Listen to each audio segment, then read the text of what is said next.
வணக்கம் ஜோதிட நண்பர்களே. பொதுவாக ஜோதிடம் என்பது பலவிதமான அணுகுமுறைகளை கொண்டது. இது ஒரு கடல் மாதிரி பல விஷயங்களையும் உள்ளடக்கியதாக இருக்கும். அதனால தான் ஜோதிடத்தில் ஒவ்வொரு விஷயங்களையும் சரி, ஒவ்வொரு அமைப்புகளையும் சரி முக்கியமாக பார்க்கப்படும். அதாவது ஒரு ஜாதக கட்டம் என்பது பிறந்த தேதி மற்றும் நேர அடிப்படையில் உருவாக்கக்கூடியது. இதில் பிறந்த தேதி அப்படிங்கிறது நம்மளுடைய ஜென்ம ராசி, ஜென்ம நட்சத்திரத்தை சொல்லும். நேரம் அப்படிங்கிறது நம்மளுடைய ஜென்ம லக்னத்தை குறிப்பிடும். ஸோ இதை வச்சு தான் நம்ம இப்போது ஜென்ரலாக இந்த ராசி நட்சத்திர பலன்கள், இப்போது லக்ன பலன்கள் அப்படிங்கிறதையும் பார்த்துக்கிட்டு வரோம். பொதுவான வகையில் இதுதான் அதிகமாக பேசப்படுது. ஆனால் ஜோதிடத்தை பொறுத்த வரைக்கும் கிரக அமைப்புகள் தான் ரொம்ப ரொம்ப முக்கியம். இங்கே வந்து ஜஸ்ட்டு தேதி மற்றும் நேரத்தோடு நிற்கிறது இல்லை, மாதம் மற்றும் வருடம் அப்படிங்கிற அமைப்புகளும் உடன் இருக்கத்தான் செய்யுது. ஸோ கிரக அமைப்புகள் நாள், வாரம், மாதம், வருடம் அப்படிங்கிற அமைப்புகளில் பிரிக்கப்பட்டும் இருக்குது. அதாவது ஒவ்வொரு கிரகமும் சூரியனை சுற்றி வரக்கூடிய அந்த முழுமை பெறக்கூடிய அந்த அமைப்புகளின் படி ஒவ்வொரு கிரகங்களும் இப்படி நாளின் அடிப்படையிலும், மாதத்தின் அடிப்படையிலும், வாரங்களின் அடிப்படையிலும், வருடங்களின் அடிப்படையிலும் பிரிக்கப்பட்டிருக்கு. பட் இதில் பிரதானமாக பொதுவான வகையில் எல்லாருக்கும் தெரிஞ்சிருக்கிற இந்த ராசி நட்சத்திர அமைப்புகள் மற்றும் இப்போதைக்கு லக்ன அமைப்புகள் அப்படிங்கிறது கூடுதலாக தெரிஞ்சுக்கிட்டு இருக்கும். அண்ட் நம்ம சேனல்லையே பார்த்தோம்னா இந்த ராசிகளுடைய பொதுவான தன்மை என்ன அப்படிங்கிறத போட்டிருக்கோம், லக்னங்களுடைய பொதுவான தன்மை என்ன அப்படிங்கிறதையும் போட்டிருக்கோம். அது தவிர ராசி மற்றும் லக்னங்களுடைய காம்பினேஷன் எப்படி இருக்கும் அப்படிங்கிறதையும் ஒரு சீரியஸாக பண்ணிக்கிட்டு இருக்கும். அது பாதி முடிஞ்சிருக்கு. அது ரொம்ப பெரிய சீரீஸ் அப்படிங்கிறதுனால டைம் கிடைக்கும் போதெல்லாம் அப்டேட் பண்ணிகிட்ருக்கோம். பட் அதை கம்ப்ளீட் பண்ணிவிடுவோம். ஸோ இப்படி ராசி மற்றும் லக்னங்களுடைய காம்பினேஷன் என்ன அப்படிங்கிறதும் பொதுவான வகையில் சொல்லிகிட்டு இருக்கோம். இன்னும் கூடுதலாக சில வருடங்களுடைய அமைப்புகள் எப்படி இருக்கும் அப்படிங்கிறத கூட நம்ம சேனலில் வீடியோஸை போட்டிருக்கோம். குறிப்பிட்ட இந்தந்த வருடங்களில் பிறந்தவங்களுடைய நிலைகள் இப்படி இருக்கும், இந்தந்த வருடங்களில் இந்த ராசிகளுடைய நிலைகளில் இப்படி தான் இருக்கும் அப்படிங்கிற மாதிரியான வீடியோக்கள் கூட நிறையவே போட்டிருக்கோம். எல்லாத்துக்குமே பிளேலிஸ்ட் டிஸ்கிரிப்ஷனில் இருக்குது, பார்க்காதவங்க செக் பண்ணி பாருங்கள். அந்த வரிசையில் இனி மாதங்களுடைய அமைப்புகள் எப்படி அப்படிங்கிறத பற்றி தான் பார்க்க போகிறோம். பொதுவாக இந்த ஜோதிடத்தை பொறுத்த வரைக்கும் மாதம் அப்படிங்கிறது ரொம்ப ரொம்ப முக்கியம். பட் அது பெரிதாக யாரும் கண்டுகொள்றதில்லை. ஏன் அப்படின்னா, மாதம் அப்படிங்கிறது சூரியனுடைய அமைப்பை வச்சு சொல்லக்கூடியது. இங்கே சூரியன் தான் எல்லாத்துக்குமே பிரதானம். சூரியனை மையமாக வச்சு தான் எல்லா கிரகங்களுமே இங்கே சுற்றி வந்துக்கிட்டு இருக்குது. அப்போ இந்த சூரியன் பாயிண்ட் பண்ணக்கூடிய இந்த மாதம் அப்படிங்கிறது ரொம்ப ரொம்ப முக்கியமானது. அப்படி இந்தந்த மாதங்களில் பிறந்தவங்களுடைய வாழ்க்கை நிலை பொதுவான வகையில் இப்படித்தான் இருக்கும் அப்படிங்கிறதும் ஒரு பொதுவான கருத்துக்கள் இருக்குது. அது என்னென்ன அப்படிங்கிறத பற்றி தான் இந்த பதிவுகளை நம்ம பார்க்க போகிறோம். பட் மாதம் அப்படின்னு வரும்பொழுது எனக்கு சில கன்ஃபியூஷன்ஸ் இருக்குது. என்னென்னா, பெரும்பாலான மக்களுக்கு தெரிஞ்சது ஆங்கில மாதம் தான். பட் ஜோதிடம் பிரதானமாக செயல்படுறது இந்த தமிழ் மாதங்களை வச்சு தான். அதாவது சூரியன் ஒவ்வொரு ராசிக்குள்ளேயும் 30 நாட்கள் இருக்கும். அந்த கால அளவை தான் தமிழ் மாதங்களாக வகுத்து வச்சாங்க. ஆக்சுவலாக சூரியன் எந்த ஒரு கிரகங்களையும் சுற்றி வட்டாது, பூமி தான் சூரியனை சுற்றி வந்துக்கிட்டு இருக்கும். பட் பூமியில் இருந்து பார்க்கும் பொழுது சூரியன் பூமியை சுற்றி வர மாதிரி ஒரு தோற்றம் கிடைக்கும். அப்படித்தான் 12 மாதங்கள் அப்படிங்கிறது ஒவ்வொரு ராசியின் அடிப்படையில் அது மாறிக்கிட்டு வரும். அப்படி சூரியன் ஒவ்வொரு ராசிகளில் இருக்கும்பொழுது அது ஒவ்வொரு மாதங்களாக தமிழில் வகுத்து வச்சிருக்கப்படும். அப்படி அந்தந்த மாதங்களுக்கு சூரியன் நிலைகளின் அடிப்படை குறிப்பிட்ட சில பொதுவான விஷயங்கள் அப்படிங்கிறது அந்தந்த மாதங்களில் பிறக்கக்கூடியவங்களுக்கு அமையப்பெறும். பட் நம்ம எல்லாத்துக்குமே ஃபெமிலியராக இருக்கிறது ஆங்கில மாதம் தான். இன்னும் நிறைய பேருக்கு தமிழ் மாதங்களுடைய பெயர்கள் கூட என்ன அப்படிங்கிறது தெரியாது. அதுதான் நிதர்சனம். தமிழ் மாதத்துக்கும் ஆங்கில மாதத்திற்கும் கிட்டத்தட்ட 15 நாட்கள் வித்தியாசம் இருக்கும். பட் எல்லாத்துக்கும் ஃபெமிலியராக இருக்கிறது ஆங்கில மாதம் அப்படிங்கிறதுனால இந்த மாத பதிவுகளை 2ஆக பிரித்து போடுவேன். அதாவது ஒவ்வொரு மாதத்திற்குமே 2 பதிவுகள் வரும். அதாவது ஆங்கில மாதப்படி முதல் 15 நாட்கள் ஒரு பலன் இருக்கும், 2வது 15 நாட்கள் இன்னொரு பலன்கள் அப்படிங்கிற மாதிரி வரும். பட் அது ரெண்டுக்குமே நிறைய வேரியேஷன்ஸ் அப்படிங்கிறதும் இருக்கும். அண்ட் எப்பவும் சொல்லக்கூடிய விஷயம்தான் இங்கே சொல்லக்கூடிய விஷயங்கள் எல்லாமே பொதுவான வகையில் அவங்களுடைய லைஃப்பில் க்ராஸ் பண்ணி வரக்கூடிய விஷயங்களாக அது இருக்கும். அவங்களுடைய லைஃப்பில் ஒரு முறையாவது இந்த மாதிரியான சமாச்சாரங்களை அவங்க அனுபவிக்க வேண்டியதாக இருக்கும். அப்படி ஒவ்வொரு மாதத்திற்கும் என்ன மாதிரியான பொது பலன்கள் இருக்குது அப்படிங்கிறத மேற்கொண்டு பார்க்கலாம். நவம்பர் மாதம் 15 முதல் 30 தேதி வரை பிறக்கக்கூடியவங்களுக்கு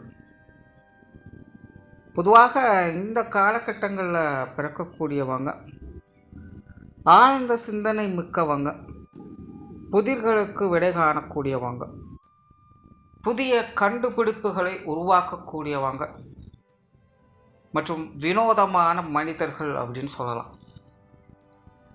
நார்மலாகவே இந்த காலகட்டங்களில் பிறக்கக்கூடியவங்க எல்லாருமே பார்த்திங்கன்னா கொஞ்சம் தனிமை விரும்பிகள் தான். இவங்களுடைய பாலிய வயதில் இளம் வயதிலலாம் பெருசாக ஒன்றும் தெரியாது. பட் ஒரு நடுத்தர வயதுக்கு மேலே அப்படின்னு பார்க்கும்பொழுது இவங்களுடைய வாழ்க்கை நிலை அப்படிங்கிறது மெல்ல மெல்ல ஒரு தனிமையை நோக்கி செல்வது போல இருக்கும். அதாவது இவங்களை பொறுத்த வரைக்கும் இவங்களே ராஜா, இவங்களே மந்திரி. உண்மையை சொல்லணும்னா இவங்களுக்கு வெளியிடங்கள்லேருந்து பெருசாக எந்த ஒரு உதவியுமே கிடைக்கிறதில்ல. தன் கையே தனக்கு உதவி அப்படின்னு எல்லா விஷயங்களையுமே தன்னைத்தானே செதுக்கி கொண்டு வாழக்கூடியவங்களாக இருப்பாங்க. இவங்க வாழ்க்கையில் பெறக்கூடிய எல்லா அனுபவங்களும், எல்லா சுக துக்கங்களும், எல்லா நல்லது கெட்டதுங்களுக்கு உண்டான அனுபவங்களும் இவங்களாகவே உருவாக்கி கொண்டதாக தான் இருக்கும். அதன் மூலமாக அனுபவங்களை பெற்று வாழ்க்கையை வாழ்ந்து வரக்கூடியவங்க. இவங்கக்கிட்ட எப்போவுமே ஒரு ஆழ்ந்த சிந்தனையும் தேடலும் மிகுந்து இருக்கும். ஒரு தத்துவார்த்த ஞானிகள் போல தான் அவங்க இருப்பாங்க. ஏன், எதற்கு, எப்படி அப்படிங்கிற கேள்விகள் இல்லாமல் இவங்க இருக்கிறதே இல்லை. விடாமுயற்சி உடையவங்க, எதிலும் சோர்ந்து போகாதவங்க, லாப நஷ்டங்களை பார்த்து எந்த ஒரு செயலையுமே இறங்க மாட்டாங்க. இவங்களை பொறுத்த வரைக்கும் ஒவ்வொரு விஷயங்களையுமே ஒவ்வொரு அனுபவங்கள் தான். ஸோ எல்லாத்தையும் தெரிஞ்சுக்கணும் அப்படிங்கிற நோக்கத்தோடு தான் எல்லா காரியங்களையும் ஈடுபடுவாங்க. எதையுமே தெரிந்து புரிந்து உணர்ந்து செயல்படணும் அப்படிங்கிறது தான் இவங்களுடைய தாற்பயமாக இருக்கும். சும்மா எல்லாரும் சொல்கிறாங்க, யாரோ செய்கிறாங்க, எல்லாரும் சொல்கிறாங்க அப்படிங்கிற விஷயங்கள்லாம் இல்லை. சும்மா சம்பிரதாயத்துக்காக ஏதோ ஒரு சில விஷயங்கள் செய்யணும் அப்படிங்கிறதுக்காக எதுவும் செய்ய மாட்டாங்க. இவங்களை பொறுத்த வரைக்கும் எல்லாத்துக்குமே ஒரு காரண காரியம் அப்படிங்கிறது இருக்குது. அதை உணர்ந்து செயல்படணும் அப்படிங்கிறது தான் இவங்களுடைய விஷயமாக இருக்கும். ஸோ அது சார்ந்த தேடல்களே இவங்க இருப்பாங்க. அதனாலே இயற்கையாகவே பார்த்திங்கன்னா அவங்க சும்மா நார்மலாக ஏதோ ஒன்று பேசுகிற மாதிரி இருக்குமா, ஆனால் உள்ளுக்குள்ளே 1000 கருத்துக்கள் நிறைந்திருக்கும். அதை புரிஞ்சுக்கிறதுக்கே ஒரு தனி மூளை வேணும்.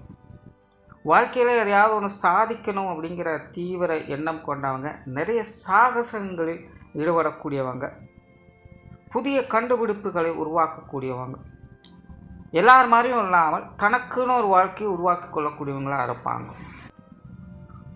மகிழ்ச்சி சந்தோஷங்களை தேடி அலையக்கூடியவங்க, நிம்மதியை தேடி அலையக்கூடியவங்க, காதல் உணர்வுகள் மிக்கவங்க, ஆசை உணர்வுகளால் அதிகம் தூண்டப்படக்கூடியவங்க. பட் பிற்காலத்தில் ஆசையே அழிவுக்கு காரணம் அப்படின்னும் பேசுவாங்க.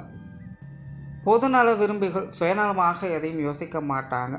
குறிப்பாக மற்றவர்கள் மனமறிந்து செயல்படக்கூடிய திறன் இவர்களுக்கே உரித்தானது அப்படின்னு சொல்லலாம். ஸோ இவங்ககிட்ட யாராவது புதுசாக போய் 2 நாள் பழகினா கூட அதுக்கப்புறம் அவங்கள பற்றி யார், என்ன, அவங்க மனசில் என்ன நினைக்கிறாங்க அப்படிங்கிறதெல்லாம் புரிஞ்சுட்டு அதுக்கு தகுந்த மாதிரி செயல்படக்கூடியவங்களாக இருப்பாங்க. இயற்கையாகவே இவங்க கொஞ்சம் கோபக்காரங்க தான். கோப உணர்வுகள் இவங்களுக்கு அதிகமாக இருக்கும். நிறைய விஷயங்களும் கொஞ்சம் அவசரப்படவும் செய்வாங்க. எடுத்தவங்க ஊத்தம் நிறைய விஷயங்களை முடிவு எடுப்பாங்க, காரியங்களில் இறங்குவாங்க. கொஞ்சம் அடமெண்டலாக சில விஷயங்கள் ஈடுபட்டுட்டும் வருவாங்க. இவங்களை பொறுத்த வரைக்கும் அவங்க ஒரு விஷயத்தை செய்யணும் முடிவு பண்ணிட்டாங்க அப்படின்னா அது அவங்க இஷ்டப்படி மட்டும்தான் செய்வாங்க. மற்றவங்களுடைய கட்டாயத்துக்கு அங்கே இடம் இருக்காது. இதனாலேயே பெரும்பாலானோர் பார்த்திங்கன்னா இந்த காலகட்டங்களில் பிறக்கக்கூடியவங்க தான் உண்டு தான் வேலை உண்டுன்னு அமைதியாக இருந்துக்கிட்டு இருப்பாங்க. காரணம் என்னன்னா இவங்க மற்றவங்களுக்கு தேவையானதை பார்த்து ஒவ்வொரு விஷயங்களும் செஞ்சு கொடுத்தாலும் கடைசி நேரத்தில் அது இவங்களுக்கே ஒரு பெரும் பிரச்சனையாக முடியும். இன்னும் சொல்லப்போனால் இவங்களை சுற்றி இருக்கிறவங்களாம் பெரும்பாலும் சுயநலவாதிகள் தான் அதிகம். இந்த உலகமே சுயநலவாதிகளால் நிரம்பப்பட்டது அப்படின்னு சொல்லுவாங்க. அதனால் வாழ்க்கையில் ஒரு கட்டத்துக்கு மேலே தான் உண்டு தான் வேலை உண்டுன்னு அமைதியாக இருந்து ஆரம்பிச்சிடுவாங்க. யாருக்கும் அடிபணிய மாட்டாங்க, யாருக்கிட்டையும் எதற்காகவும் கையேந்து நிற்க மாட்டாங்க.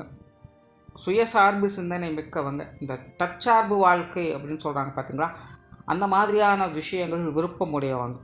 தனக்கு என்ன தேவையோ அதை தானே அமைத்து கொண்டு சிறப்பாகவும் அமைதியாகவும் சந்தோஷமாகவும் வாழக்கூடியவங்க. இவங்களுடைய மிகப்பெரிய ப்ளஸ்ஸே என்ன அப்படின்னு பார்த்தீங்கன்னா, தனிப்பட்ட முறையில் இவங்களுக்கு உண்டான விஷயங்கள் என்னவோ அது எல்லாமே தானாகவே உருவாக்கி கொண்டு சந்தோஷமாக வாழக்கூடிய திறன் இவங்ககிட்ட உண்டு. பட் இவங்களுடைய மைனஸ் என்ன அப்படின்னு பார்த்தீங்கன்னா, இதுவே மற்றவங்க சம்மந்தப்பட்ட விஷயங்கள் அப்படின்னு வந்துச்சுன்னா அங்கே பிரச்சனை ஆகிடும்.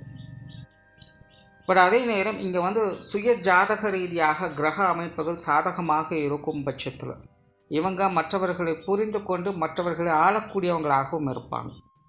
சூசகமாக வெளிப்படையாக தெரியாது, ஆனால் உண்மையிலேயே மற்றவர்களை கவர்ந்து கொண்டு மற்றவர்களை ஆண்டு கொண்டும் இருப்பாங்க. பட் சுய ஜாதக ரீதியாக கிரக அமைப்புகள் சாதகமில்லாத பட்சத்தில் மற்றவங்களால் சங்கடங்கள் அதிகம் பெற்று ஒரு லோன்லி உல்ஃப் மாதிரி, இந்த சிக்மா மேல் அப்படிங்கிற மாதிரிலாம் சொல்கிறாங்க பார்த்தீங்கன்னா, அந்த மாதிரியான ஒரு வாழ்க்கையை வாழக்கூடியவங்களாக இருப்பாங்க. குடும்ப வாழ்க்கை பெரும்பாலும் கொஞ்சம் சாதகமாக தான் இருக்கும். குடும்ப உறவுகள் வகையில் ஒரு கலவையான விஷயங்களோடு நன்மைகளை பெற்று வருவாங்க. சில இடங்கள்லாம் பார்க்க முடியும், ஒரு அளவான குடும்பமாக இருக்கும், ஆனால் ஒரு திருப்திகரமான வாழ்க்கையை வாழ்ந்து கொண்டு வருவாங்க. ஒரு கட்டம் வரைக்கும் அம்மா அப்பா கூட பிறந்தவங்க அப்படின்னு ஒரு சின்ன அழகான ஒரு வாழ்க்கையை வாழ்ந்து கொண்டு வருவாங்க. அதன் பிறகு பார்த்திங்கன்னா இவங்க அப்படியே கட்டாயிடும், மனைவி மக்கள் அப்படின்னு சொல்லிட்டு அந்த ஒரு வாழ்க்கையை வாழ்ந்து கொண்டு வருவாங்க.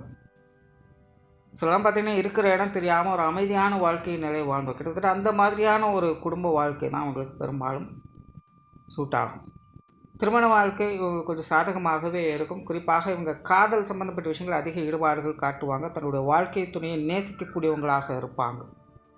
இருந்தபோதிலும் இவங்களுடைய மன வாழ்க்கை அப்படிங்கிறது நல்லபடியாக இருப்பதும் இல்லாததும் இவங்களுடைய மனதை பொறுத்து தான் உண்டு.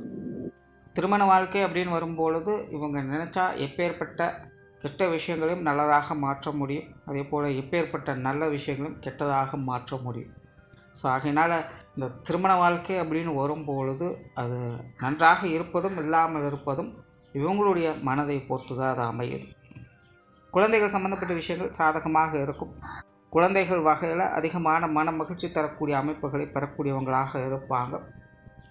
பொருளாதார ரீதியான விஷயங்கள், சொத்து சுகங்கள் சம்மந்தப்பட்ட விஷயங்கள் இதெல்லாம் பார்த்திங்கன்னா ஒரு அளவான அமைப்போடு தான் உங்களுக்கு வேலை செய்யும். இன்னும் சொல்ல போனால் சுய ஜாதக ரீதியாக கிரக அமைப்புகள் சாதகமாக இருக்கும் பட்சத்தில் இதில் ஒரு சில நன்மைகளை எதிர்பார்க்கலாம். அப்படி இல்லாத பட்சத்தில் இது சார்ந்த விஷயங்களை தேவையில்லாத ஏமாற்றங்கள், சங்கடங்கள் போன்ற விஷயங்கள் அதிகம் பார்க்க வேண்டியது இருக்கும். அப்படி இல்லைன்னா இந்த ஊருக்கு ஒதுக்குப்புறமான இடங்களில் இருக்கக்கூடியவங்களாக இருப்பாங்க. பெருசாக ஆள் நடமாட்டங்கள் அப்படிங்கிறதெல்லாம் இருக்காது. அப்படி இல்லைன்னா பூர்வீகத்தை விட்டு வெளி இடங்களில் போய் வசிக்கக்கூடியவங்களாக இருப்பாங்க. தொழில் வேலை உத்தியோகம் சார்ந்த விஷயங்கள் பெரும்பாலும் இதுவும் பார்த்திங்கன்னா கொஞ்சம் அளவான அமைப்போடு தான் வேலை செய்யும். ஏன்னா இவங்க தான் இஷ்டப்படி வேலை செய்யக்கூடியவங்க, அவங்கள யாராலையும் கண்ட்ரோல் பண்ண முடியாது. அதனால் இவங்க சுதந்திரமாக செயல்படக்கூடிய தொழில் வேலை உத்தியோக அமைப்புகள் தான் இவங்களுக்கு செட் ஆகும். வெளியூர் வெளிநாடு சம்மந்தப்பட்ட விஷயங்கள் இதெல்லாம் பார்த்திங்கன்னா கொஞ்சம் அளவான அமைப்புகளாக வேலை செய்யும். ஸோ ஓவராலாக இந்த நவம்பர் மாதம் 15 முதல் 30 தேதி வரை பிறக்கக்கூடியவங்க கொஞ்சம் வினோதமான மனிதர்கள் தான். அவங்களுக்குன்னு ஒரு சாம்ராஜ்யத்தை உருவாக்கி கொண்டு தானே ராஜா தானே மந்திரி என்று இருக்கக்கூடியவங்க. நன்றி, வணக்கம், வாழ்க வளமுடன்.